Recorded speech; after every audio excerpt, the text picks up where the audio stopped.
Hello and welcome to another exciting episode of Pittsburgh Sports Memories. In this episode, we're all going to talk about everybody's favorite, the stinking media. At least I guess it wasn't Bill Cowler's favorite too much.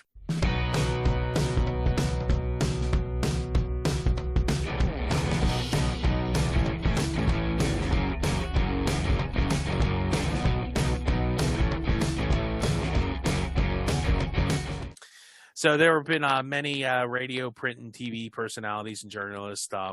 Really, their job is to cover the game and help us get a closer look on that. But some have shocked us, while others have entertained us, and some might have even had like a voice or personality that could probably only work in Pittsburgh. As usual, I'll be joined with my co-host Tim Hannon. Hi, everybody. So I guess we'll jump right in here, and we're going to start off with somebody that everybody knew. I didn't know how to organize these, so I just kind of threw them all together. I mean, I guess you could go old school, new school. I'll call this guy kind of new, of the newer school here.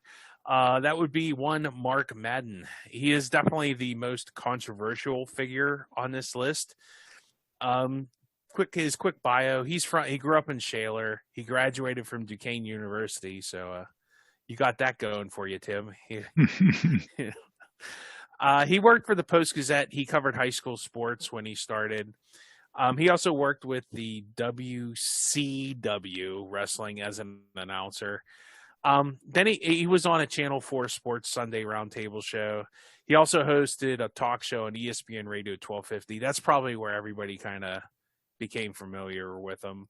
He still writes a column, I think, for the I don't know if he writes a column for the Beaver County Times. He definitely writes a column for the Tribune Review, and he currently hosts now a talk show on 105.9 The X. What he's known for, why he's a legend. He got kicked off that roundtable show on Channel 4 by Dan Rooney, supposedly. That's always been the rumor.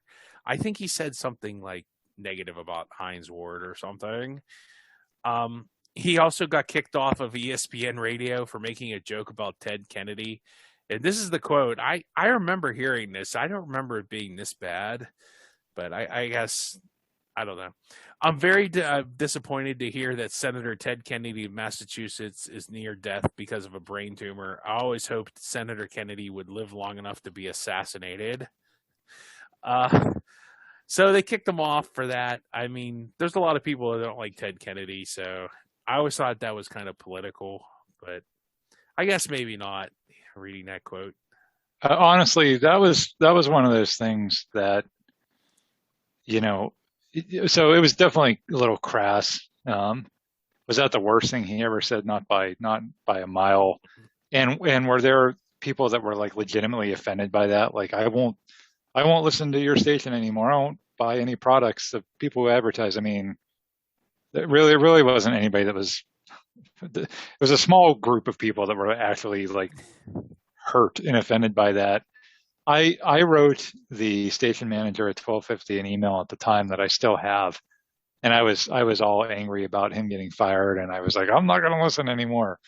And he wrote back and he said, and I pulled it up here. He said, I can't ask you to understand why we dismiss Mark, but this has been coming for a long time. And he wrote some other stuff, but it was just interesting that was his reply.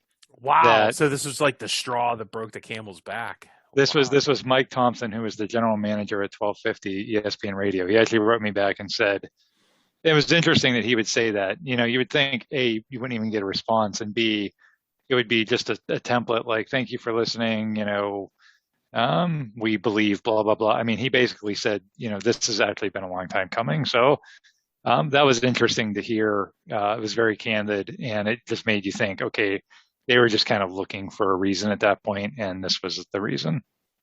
Huh. I didn't know that, Tim. That's great. Wait, well, wow. You actually wrote a letter to the editor. Nice. He also has like this thing, Mark Madden, where he picks a Steeler and he just starts picking on them. I remember it started with like Jerome Bettis, and then it kind of moved to like Hines Ward. Like I said, that's what got it kicked off the that Channel 4 show. And then then it was Ryan Clark, if I remember correctly, because that was back when they were cracking down on the headshots and stuff.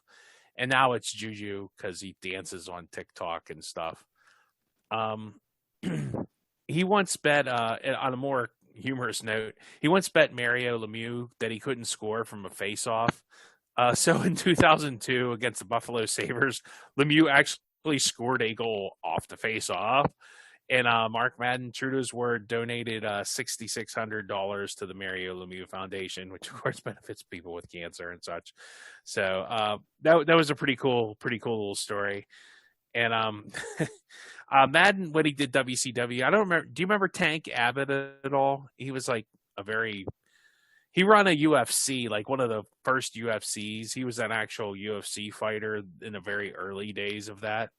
And then he went into like professional wrestling and he beat up Mark Madden in like some sort of bit. I guess they were trying to make Tank Abbott a heel or something. um, Madden used to call Le'Veon Bell and Antonio Brown the No Rings Mafia, which I always thought was kind of funny. But I mean, that's just kind of what he does. He's like, he's just really the wrestling heel persona is what he's brought to like radio. So just the stuff he says just to get on people's skin and stuff like that. Yeah, I mean, you nailed it right there at the end, Steve. That's exactly his shtick is he's a wrestling heel. Remember we talked in that last episode about Kurt Angle and how he was a heel and he was trying, like when he came to Pittsburgh, he's like, oh, this town is garbage. Like you're just trying to say stuff to rile people up because that's your persona. And that's exactly why he goes after the beloved figures, the Rooneys or Juju or Bettis or all the guys he said. He targets, unless it's the Penguins, because he actually he's actually a Penguins fan. Yeah. So he won't go after Mario or Sid because he actually likes he's a fan, but he's not a fan of any of the other teams, and so he'll just go after who's ever beloved the most. I mean, I remember listening one day and he went on a rant about those memorials on the side of the road. Like if somebody crashed and died, there would be like a memorial set up on the side of the road. And he's like, I don't want to see that on my drive home. I mean, it's just like you could get offended by that stuff, or you could just look at it and say, okay, I get it. He's trying to get a reaction. So why get upset about it? Right. He's actually very, very knowledgeable too. He's not just a shock jock. I think that's what happens is like he kind of mixes in like his sports knowledge and like, especially on hockey, like except for when it covers the Pen sometimes with the playoff, like he always seems overly optimistic with the Penguins. But sometimes he's realistic too. Like the last couple of years, he said, "Oh, I think the window's closed for them." So I'll give him that. I'll give him that credit. Like he's not, like you said, he definitely is a Pens fan, and I think sometimes that he looks a little bit too optimistic with them. But he is realistic too. So I don't know why he doesn't like the Steelers. I think sometimes it comes across more than just a bit to me. Like sometimes I can tell okay, this is just a bit. And then there's other times like I don't know if he's still legitimately mad that like they got him kicked off that one show.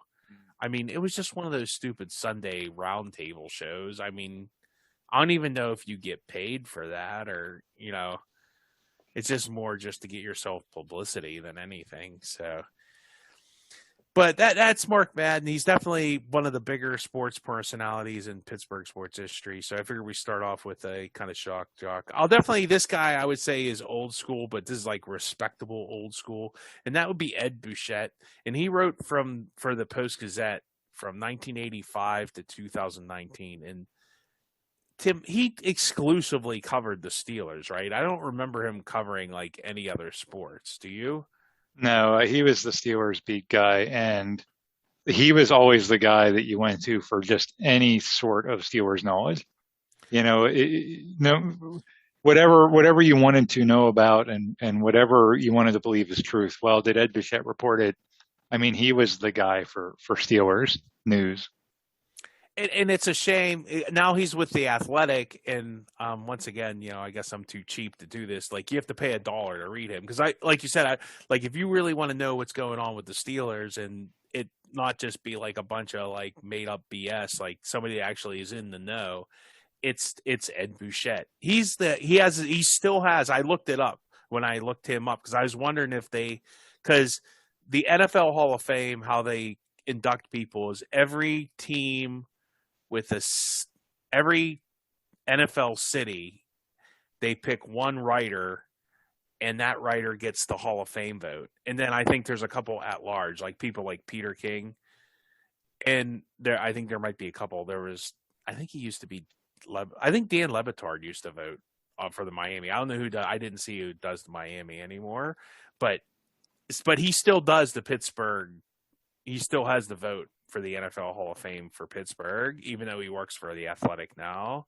So, but like you said, he's very well respected. Like I already mentioned Peter King, but I would kind of compare him to Pittsburgh's version, a local version of Peter King, like a very knowledgeable. I don't always agree with everything Peter King's opinions, but when it comes to like sourced information, like you'll never get a bunch of BS from like Peter King or Ed Bouchette. Like, you know what I mean? If they're reporting it, it's definitely gonna happen or has happened. So, that's a good way to look at it. Yeah. Moving on to baseball. A guy who's just like a general all around likable, nice guy, and it's a pretty fun guy to listen to. It's Bob Walk. His bio, he had a 13-year career as a Major League Baseball pitcher, and he was with the Pirates from 84 to 93. He famously, I had to put this in here just because it's funny, and every time it comes up, he does kind of get ribbed about it. He gave up 10 runs against the Phillies in 1989, that first inning, that one time. He was warming up in the bullpen during that infamous ninth inning in Atlanta in 1992, which that's all we'll talk about that. In Game 5 of that same NLCS, he pitched a complete game, 3-hitter to stave off elimination. So actually the reason they were in that Game 7 was because of Bob Walk. After he retired, I guess that was in 93, he became announcer for the Pirates. And why he's a legend, he's like a really likable, funny color guy. And he's knowledgeable. He knows baseball, but he's like just got like a lot of personality, and he's just always says something interesting or funny. One of the funnier things that happened was he fell out of his chair during a Pirate game. Do you remember that? No. Oh yeah. So like we have the link to the video, but you have to watch that. Yeah. So it happened, and like I remember later that season, the Pirates actually had a bobblehead night, and they have there's a bobblehead out there of Bob Walk falling off his chair. It's absolutely hilarious because I knew a guy who had that bobblehead. He went that night and had it. So it was Bob Walk's just kind of generally a good sport and fun guy to listen to if you have to really watch the Pirates. I mean, I guess if you got 3 hours to kill and nothing to do and really want to watch some bad baseball. So Did Bob Walk fall out of his chair because he fell asleep watching the Pirates? Because I've probably done that before.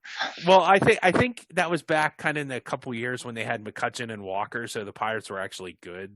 So when that happened, so maybe he was just in shock after all the years of losing. Yeah, I was like, I've seen so much bad baseball. Hey, look, they're good. Whoa. He was kind of leaning back in the booth. If you watch the video, it's funny. He's leaning back in the booth, and the chair slides out like from behind the wall and stuff. It's hilarious. So, staying in, I guess this would be more the new school category. A guy we've talked a lot about before, Tim Benz. Tim Benz was born in Boston, but we won't hold that against him. He graduated from Syracuse. And he hosted a morning show on 105.90X until 2014. He hosts the Steelers post game. I think he still does, because I know I think one of the preseason games I tuned in, I thought I heard him still talking on there. And currently he writes a column for the Tribune Review. And this is how, like, I think Tim Benz is officially a Pittsburgher now, because he moved back to Boston and got a pretty good job at like whatever their WEEI. I think that's like the big radio station in Boston. And he actually moved back to Pittsburgh. So he's officially a Pittsburgher, Tim. That makes him officially a Pittsburgher, right? Yeah, you leave Pittsburgh and then come back. You just can't. A rite of passage. Yeah, yeah. Even though he's really Syracuse from graduate Syracuse, which just makes it all the more fun because he's so smarmy about it, and just as a Pitt fan, like it's annoying, but it's a fun kind of a like he'll get me annoyed, but it's a fun kind of annoyed because he's just and then Syracuse is such garbage anymore. There hasn't been that much to really cheer about with them, but what he was really known for, he quit his morning show one time over a Second Amendment debate. Do you remember that? He like got all like fired up about something. Like some gun store was giving away a gun, and he's just like, "Oh, that's a horrible idea," and he got into it with all these people on the internet and stuff. It Oh was wow. Yeah, I don't. Did he come back? I don't remember no, him. no, he quit. He literally quit the morning show over that. I remember Oh that. wow. Yeah, yeah, and like I said, he loves to harass Pitt fans. And then anytime like he gives like like what would say an opinion on Pitt basketball or football, like just just shush you, shut up, you Syracuse orange person.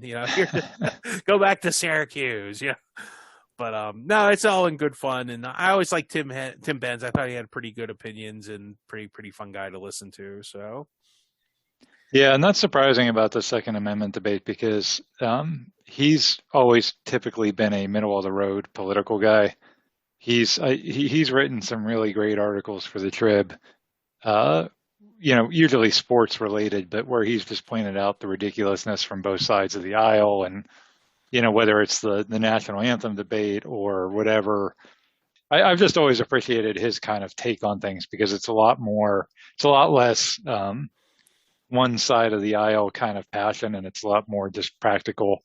You don't always have to agree with them, but I've always said it's just funny to hear that was something that he actually left that job over. yeah, I think he became like the sports director for all of Clear Channel then for a while. And his wife does something in the media for the. I think she worked for the Trib, and I don't know if she got a job in Boston and he just moved with her as part of the deal, and then she came back to Pittsburgh. But they definitely did like the Pittsburgh thing. Like, how many people from Pittsburgh have done that too? Like that's why I said like move to another city for like a year or two, and then it's like, oh, I'm back. It's just like there was like a couple years ago. I swear there was this rash of people that left Pittsburgh that all of a sudden came back to Pittsburgh. It's like it's weird. So Yeah, his wife, at least at one point, wrote for the Trib, and then Jolie Benz, who is, I want to say, his cousin. that sounds right. Yeah. She's an actress who's been in some stuff. So yeah, that he's definitely has some relatives that are also in the media. The stinking media. um, Sticking with maybe old school guy, Stan Savran. So Stan, we love the show. He was born in Cleveland. Once again, we won't hold that against him. He graduated from Miami University, just like one Ben Roethlisberger. But I don't think Stan played any quarterback there. So he hosted Sports Beat from 1991 to 2009. He's hosted a number of radio shows. I remember him doing Penn's pregame and postgame. He's a member of the Western PA Sports Hall of Fame. He's a member of the it says Pirates Media Wall of Fame. And why he's famous, he's nicknamed the Godfather of Pittsburgh sports. He's kind of like one of those even-handed, like kind of guys. He's really knowledgeable of sports. He's pretty popular. He one time had a feud briefly. Normally, him and Madden get along pretty well. Like they go on each other's show and stuff. But he had a little blow up with Madden. I think it was about the Steelers Hall of Honor. Like Madden was like, "Oh, why you even had this? It's stupid." And he was like, "Geez, just because you're not involved, you don't gotta like crap all over it." It was like really. So Stan's been around a really long time. He's been around for 45 years, and he still does a radio show. I've actually listened to it just in the last couple of weeks. Like, and it's the same kind of show. It's got like definitely an older feel to it. It's the Hey Stan, what do you think of Tristan Jari? Are the Penguins going to keep him? I'll hang up and listen. Yeah.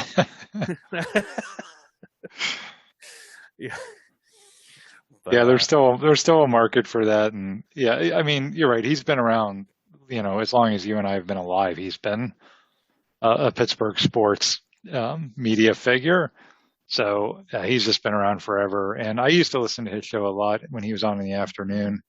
And always enjoyed listening to him. He's, like you said, knowledgeable, easy to listen to, has opinions, but doesn't, kind of conveys them in a different way than a guy like Benz or Madden might. And I listen to those guys too. So it's a nice kind of balance. Too bad they can't put them all in the same station. Now that would be awesome. But now I guess sticking with Stan, since we Stan, we got to say Guy Junker, since Stan and Guy love the show. Guy grew up in Baldwin. He graduated from Penn State. Maybe we should hold that against him. I don't know. He works at the Channel 4 sports department since 1984.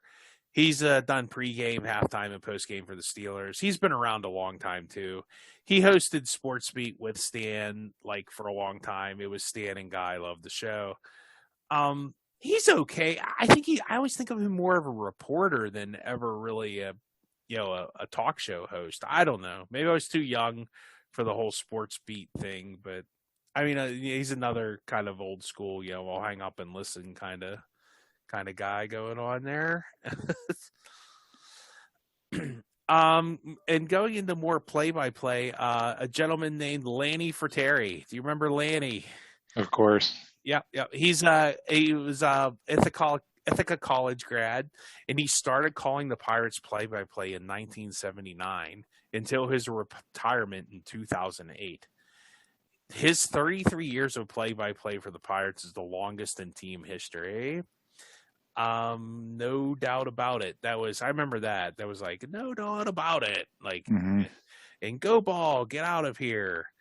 Overly describing foul balls. I remember that. And it went into the third row on the third base side. And he called the game for ESPN where Bob Knight threw a chair across the court. And wow. Yeah, I do have some audio here, Tim, of Lanny.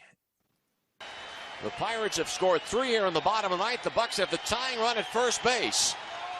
And a 1-ball pitch. Giles swings, drive to right field. Buccos win by way of a grand slam. Brian Giles, a line drive, grand slam into the right field seats. Count them. 6, 7, 8. Giles makes 9. Bucks win 9-8. There was no doubt about it.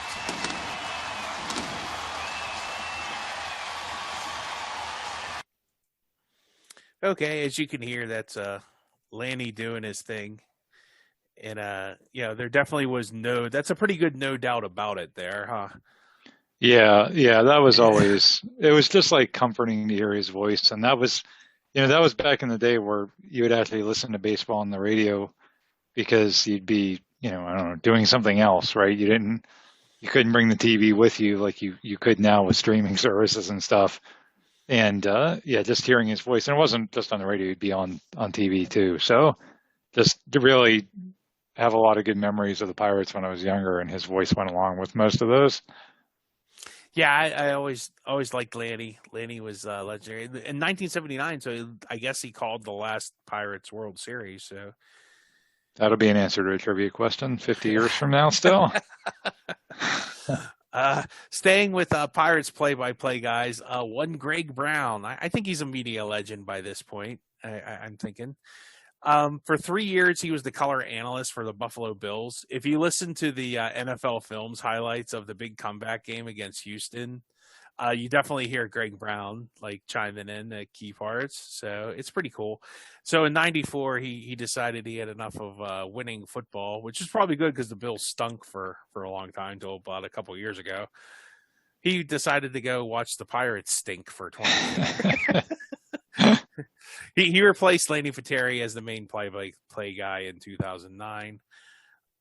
His catchphrases are "Raise the Jolly Roger" and "Cannonball coming through," and he had a good one, "Marte Parte."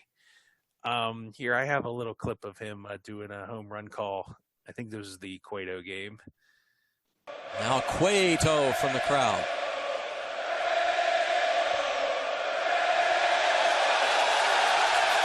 Whoa. Cueto drops the. They rattled him. Yeah. He dropped the ball as he was ready to go into the windup. Here's the 2-1. And there's a fly ball to left center field. That ball's deep toward the wall. And it is gone! Russell Martin clears the deck against Johnny Cueto. It is 2-0. I never get tired of watching that play. Oh my gosh, that gave me chills. I have chills from that. Yeah, poor Johnny Cueto has to live that. And you can really, and we even got bonus Bob Walk in that clip too. So there you go.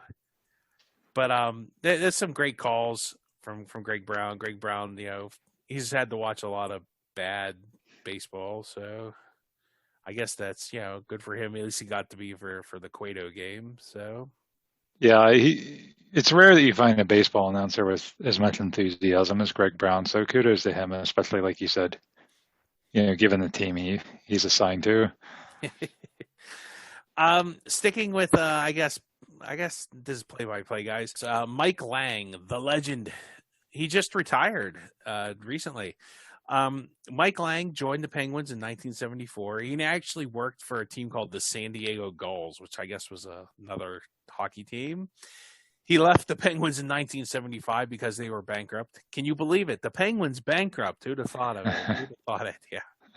In that year, I guess he called some soccer games in Washington, D.C. And then in 1976, he came back to the Penguins, and he stayed with them until just 2021. And he was the Pens' main TV announcer from 76 until 2006. And he actually did radio calls till 2021 when he retired. I don't know if anybody remembers this. He called some Pirate games in the 1980s. I don't know if anybody remembers that.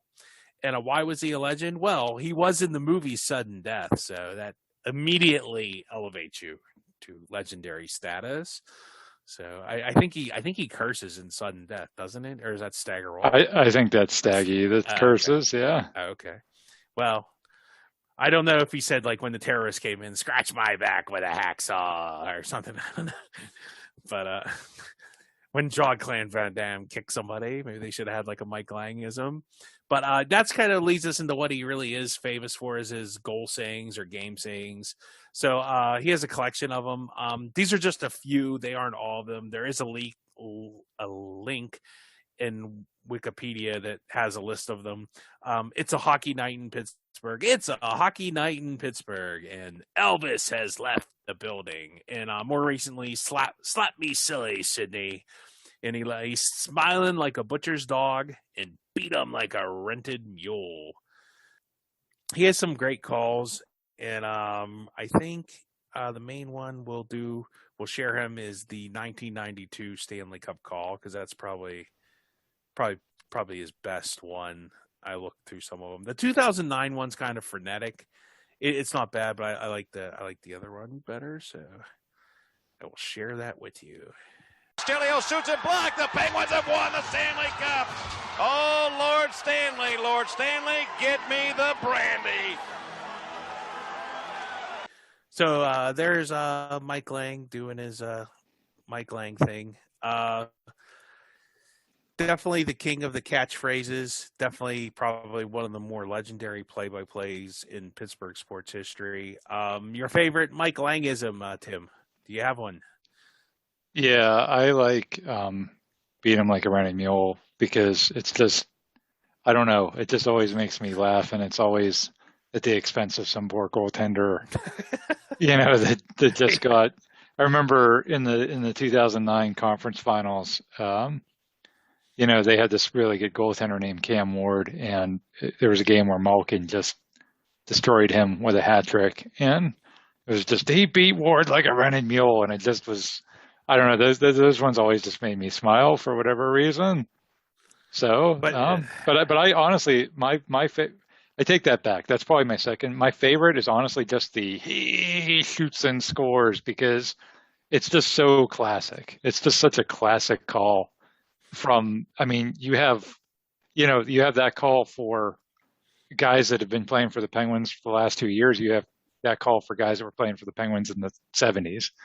It's just amazing how long he was with the Penguins, and it's going to be so odd just to try to associate anything with the Penguins without Mike Lang. Yeah, he's definitely. I mean, he's got to be one of the top announcers in sports of all time. I would put him up there with Vin Scully and who else? Jack Buck. I don't know. I don't remember much about Jack Buck. Who was the one who said, "And we'll see you tomorrow night"? Was that Vin Scully in the '89 World Series? That was 91. That was Jack Buck, and Jack Buck spent a lot of years. Buck. Yeah. He spent a lot of years as the St. Louis Cardinals announcer. Harry Carey in Chicago. Like, you had a lot of those guys in baseball. Ernie Harwell in Detroit, but definitely Mike Lang is one of those guys that has been there forever, and who it's really hard to associate a team like the Penguins without his voice. And I just like I trying to think of like Gus Johnson or it's hard to think of anybody that's like comparable to him. So I mean, Gus Johnson just doesn't have like any sayings or like there's the guy who does the Boston Bruin games, and his more thing is like he's just so Homer, like, you know what I mean? Like if somebody hits like a Boston player, it's like the greatest tragedy ever. It's like, oh my gosh, Pasternak got checked. Oh, what a horrible person you are, So, but yeah, Mike Lang's definitely a fun one, and definitely I'd be surprised if he isn't in some sort of Hall of Fame somewhere if he isn't already. He's in the Hockey Hall of Fame actually already, so and well deserved. Yeah. Sticking with absolute legends, that would be one Bino Cook. His bio, he graduated from Pitt in 1954, and I didn't know this. He served in the Army for 2 years. He was, yeah. I can't see that. I just can't picture that. Bino in the Army. That had to be a trip, huh? He was Pitt's sports publicist from 1956 to 1966. I guess in the 80s, he did some commentary for WPXI, but really where he rose to fame was he worked for ESPN from the late 1980s until his death. He was referred to as the Pope of college football. He really was a legend in college football more than anything, and probably more nationally than even Pittsburgh. Like he's big in Pittsburgh, but like on a national level, like, Bino definitely. One time he predicted Ron Paulus would win multiple Heismans. Yeah, I guess that didn't work out too well for Bino there. Another great quote by Bino was that Dracula and LSU football are at their best after sundown, which is just hilarious. And I remember one time, I couldn't find this clip on the internet. I know I've seen it, but I couldn't find it anywhere on the internet. The internet really let me down on this one. But I know he did this. He bet Howard Baldwin at a press conference, like they were having like a question and answer with Howard Baldwin. He bet he would sell the Penguins and leave town within 5 years. And that's just, it's like amazing. Like the chutzpah on Bino there. But that's Bino for you. I mean, and there is a field. I think one of the practice fields at Pitt's practice complex is named after Bino Cook. So, I mean, Bino, he wrote a great, like, I know I've said it before, like, he wrote a great introduction to one of the Sam Shulo, he's a Pitt historian, books about Pitt. And I mean, Bino's just, he was a legend. He's like, if you wanted to learn something about college football, you just definitely listen to Bino talk. Yeah, his knowledge on college football was always amazing. You talked about Stan Sabern used to have the afternoon show every, I forget what day of the week, Wednesday or something. He would always have Bino on at 4:00, and Bino would always have a college fight song as like his introduction song. And he would switch it once a year. And for a while, it was like the Ramblin' Wreck from Georgia Tech. I think maybe the Michigan fight song was in there. And they would actually play like the song with the words and everything. So it was like intro him in. And he just always had these just great nuggets. He had this amazing memory. Like he'd be sitting there like, yeah, and then the 1957 Sugar Bowl, and he would just reel off stuff that you're just like, wow, how do you remember that? So yeah, he was just a wealth of knowledge. Yeah, it's a shame. I do miss Bino, and if you ever do look on the, he has some outtakes on YouTube still from his ESPN days, are absolutely hilarious. Just Bino, just I can hear him. Tell him I can hear him. Yeah. I remember those clips. Those were classics. Yeah. ESPN played those for years. I just laugh thinking about it. The Bino's like definitely a Pittsburgh legend, and nationally is a legend too. So, now going into the category of strictly, we'll go strictly Pittsburgh sports legend, but definitely old school Pittsburgh sports legend, and that's the one, the only Myron Cope. And his bio, he graduated from Pitt and he worked for the Post Gazette. He also wrote for Sports Illustrated. He has a ton of awards. He won some prize for best magazine in sports writing. He's named as a notary literary achiever by the Hearst Corporation. His profile of Howard Cosell was selected as one of the 50 all-time classic articles by Sports Illustrated. He's the first pro football announcer elected to the Radio Hall of Fame. He received something called the Pete Rozelle Radio Television Award. He just has so many different awards. And that's just his awards. His legendary status is he invented the terrible towel in 1975 before a playoff game, and of course, all the proceeds went to benefit the Allegheny Valley schools, which I think now they changed their name to Marikeet. And that's it's a program that helps people with intellectual disability. So, if you buy a terrible towel, you're helping a good cause out. He had many catchphrases. I remember "Oko and and it's just like that's my best Myron Cope. Sorry, is not that great. He popularized the term "immaculate reception." He gave Cordell Stewart the Slash nickname.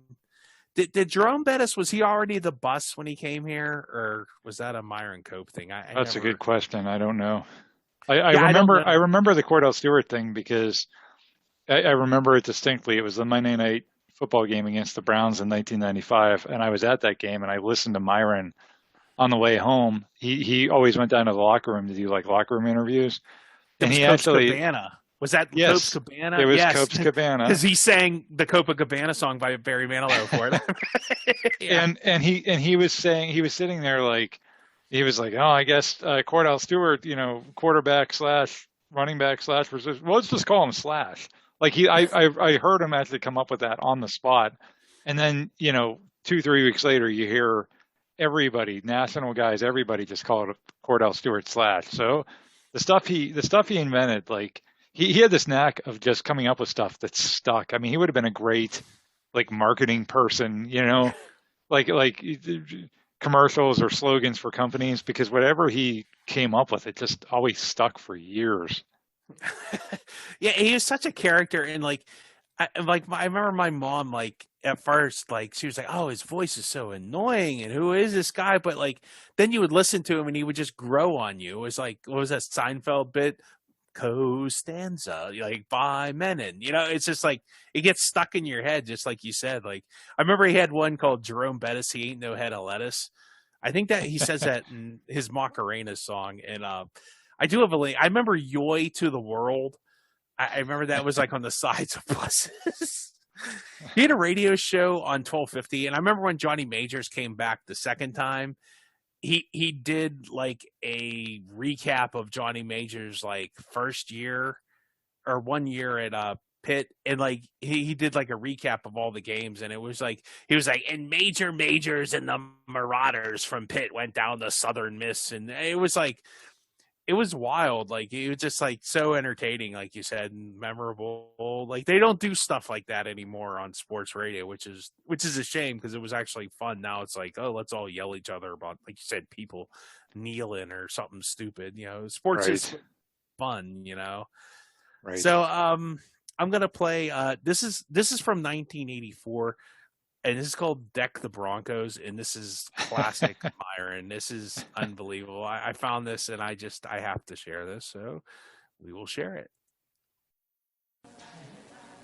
Maestro, if you please. Deck those Broncos, they're just yonkos. There's John Elway traversing like a railway. Trample Elway, Ike's the Parkway. Hit that rich kid with a manhole lid. He fades faced the Steelers in his debut. We can still see that in his pants, did we? At Three Rivers, they made him chop livers. He met the Steelers and knows they're killers. David Little is coming up the middle. Crack that rich kid, knock out his right kiss him. No, don't kiss him. Safety, blitz him. That Bronco is just a yonko.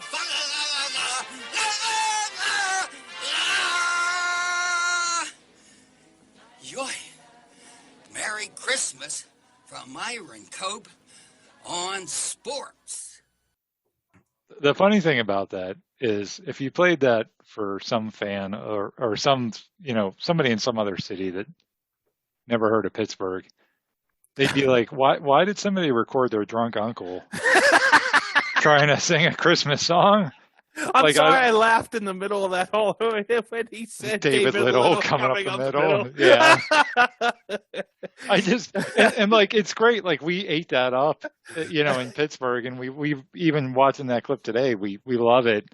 I'd love to show that to somebody else, and they'd just be like, "What in the world? What was that?" And we're like, "It's Myron. He's the best. It's Myron." Like, just imagine trying to show that to somebody and convince them that that's not a crazy person.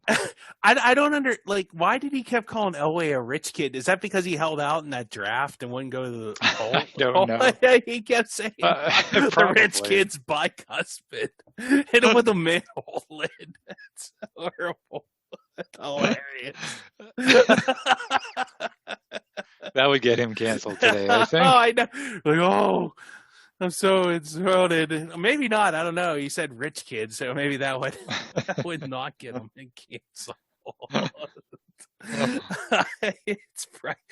He has a can't touch this video, and but it's just not that good. Yeah, he did a Achy Breaky Heart was another one. It's just not. That's the best one. I thought because did they win that playoff game? No, I think that was for the Buffalo game that they lost in '92. I think. Don't quote me on that, but I think no, because he says Elway, though the deck the. Oh, the deck the halls. I'm sorry, I thought you were talking about. Yes, that was the game that they upset Denver in Denver. We talked about that in our Steelers Broncos episode, where Eric Williams, who nobody would ever remember, picked off Elway in the final minute to win the game for the Steelers. So yeah, they actually did win that game. Yeah, I guess they did knock out a bicuspid. It was David Little the running back or the linebacker? Linebacker, yeah. That's what I thought. Yeah. Did he come up the middle in that game at all? We'll have to check the tape on that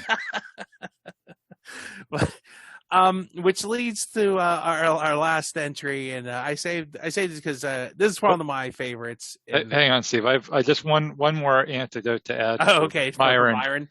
Right. Yeah, I have to add this. But when my mom called into his radio show once, years and years ago, maybe in the 70s, and she told us that story for years when we were kids because she was like so proud. She called into Myron's show, and she talked to him, and he said something like, "Oh, you're very knowledgeable, young lady," or something like that. And she told that story for years. She was like so proud of that. So I just always thought that was cool. Remember Chris Collinsworth said something, the women in Pittsburgh really know their football.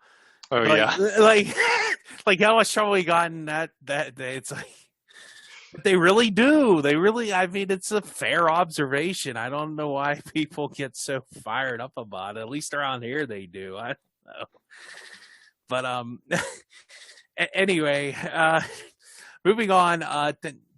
Tunch Ilkin and Craig Wolfley. I kind of put them together because they do a lot of buddy show. Like they do this great locker room talk show they always like to listen to, and they were just they were both former players with the Steelers in 1980. Neither were in a Super Bowl, but both were pretty good. I think Tunch made a couple Pro Bowls.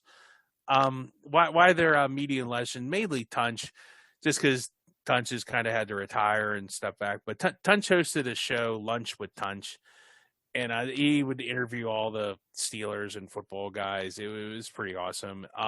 he also hosted the show with his friend Craig, where they called The Locker Room. It was just a great football talk radio show. Just great football talk. Ilkin became a color analyst for the Steelers in 1998. He was really good at breaking down plays, especially with the offensive line. His Chuck Noll stories were interesting because it was like, I didn't know much about Chuck Noll, and like it would always illustrate how like Chuck Noll, the effect he had on him and Craig Wolfley's just life in general, and how really good of a person Chuck Noll was outside of just being a good coach. So that was interesting. And of course, the best Tunch moment of all time is during the Nick Harper fumble return, and I do have that. Got your money. For all you fantasy football players out there that have Jerome, you've got to be very excited right now. Wouldn't it be nice for him to get his second touchdown of the game? Here's the give to Jerome. He has it. Oh, the ball is fumbled. And the Colts pick it up. Look out. Oh, my gosh. Nick Harper has it. He's running. And Big Ben can't. He tackles him. He tackles him at the 43-yard line. Jerome Bettis, who rarely fumbles at the goal line. Nick Harper picks it up, and the Colts are still alive with 1:09 to go. Oh, my gosh. Oh, my gosh. All you got to do is fall on the ball. What a turn of events. Okay, now you got 1:09 left, right? The Colts got the ball at the 42-yard line. The game is not over. Cancel the reservations to Denver. We got to finish this one out here. Unbelievable. So that's Tunch at his probably at a moment he'd rather forget, but Tunch was great. He's just great, and I miss him. I miss him on the radio broadcast already. And I hope I don't know who they brought in. Did they bring in Charlie Batch? I don't know who they brought in to replace him. Craig Wolfley. Oh, was Wolfley? Well, Wolfley's pretty good too. I liked him more on the sidelines, but I'm sure he'll be fine in the booth. But unfortunately, Tunch had got ALS, Lou Gehrig's disease, and he's been battling that. And so, the last year he was pretty sick. You could tell even on the air. But that was definitely prime Tunch there, and just love to cancel the reservations to Denver. We got 1:09 to play, and then at the end of the game, the best part is he goes, "Remake those reservations to Denver. We're going to the championship game." So, but that's Tunch. It was great, and he was always great to hear, and a very good person too. Like when he got sick, just the outpouring of people that said, "Oh, what a fine person he is," and stuff was just amazing. Yeah, full disclosure, I know Tunch personally. He's the men's director at my church and has been for a number of years. And, what you said there, Steve, definitely just a great person, just somebody that inspires you, somebody that's a leader, somebody that you want to model yourself after. So, always praying for him and hoping that this illness doesn't ravage him too much. Because it's not a good one. So you're right. He's definitely missed on the air for sure. Yeah, we'll love Tunch, and just like everybody else, just like Myron, you missed Myron kind of there at the end, and and I'm sure Hillgrove will have to retire one of these days. But you get used to these people, especially I think the play-by-play and the color guys like the Myrons and the Tunches and. Lanny Fatteris and I'm sure Greg Brown, but life goes on and there'll be new people I'm sure to fill in and stuff. But it's always fun to look at these guys and reminisce. Thanks for tuning in. Give us a rating if you could. That helps other people find us. And we're still on Twitter and I do believe other social media outlets. Thanks for tuning in. Thanks everybody.